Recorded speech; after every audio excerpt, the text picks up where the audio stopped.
how does chronic shame actually get developed? Okay, let's take this example. Let's say that you've got little Johnny is about 3 years old, and his mother has taken him to a park, and he is playing on the park. And mom is sitting there on the bench, and every once in a while she looks up, and little Johnny hollers at her, "Mommy, look, you know." And she realizes all of a sudden that she hasn't heard from little Johnny in a while, and she starts looking, okay, and she sees Johnny across the playground underneath the slide. He's on the underside of a slide, and he's got this look of wonder on his face.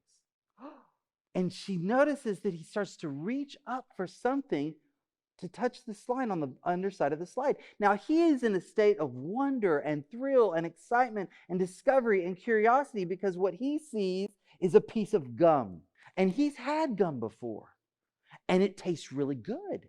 It's sugary and it's sweet. And he is so excited about this treasure he has just discovered. And so he begins picking the gum from the underside of the slide. And just as he gets it and opens his mouth, his mother realizes what is happening, and she yells, she shouts, she warns, she scolds him. What happens to little Johnny when he hears his mother yelling at him like that?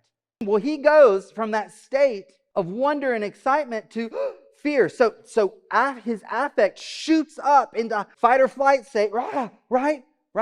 Hyper-aroused dysregulation, hyper-aroused. He goes up, oh my goodness. And then as his mom runs over to him and says, no, and she bats the gum. He's frozen now.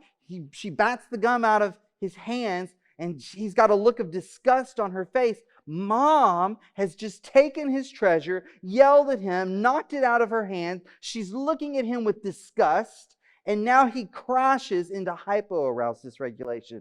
Oh, what's wrong with me?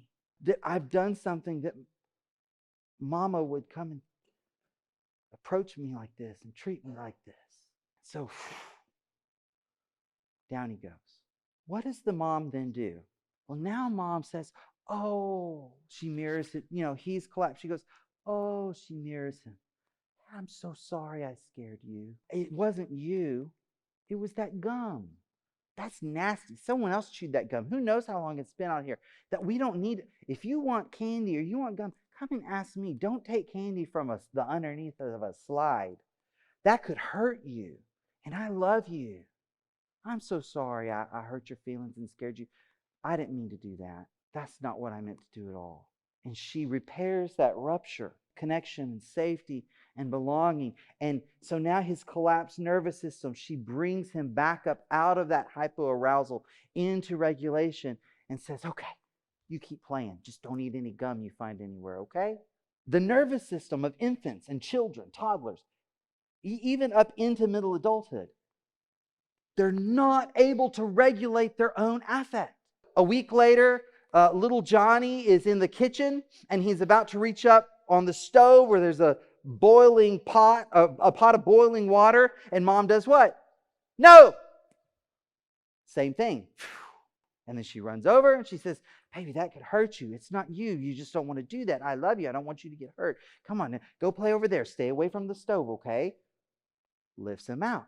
And this happens over and over and over and over and over and over and over and over and over and over and over until one day he's a first grader and someone at school says something and he finds himself in hypoarousal. But you know what?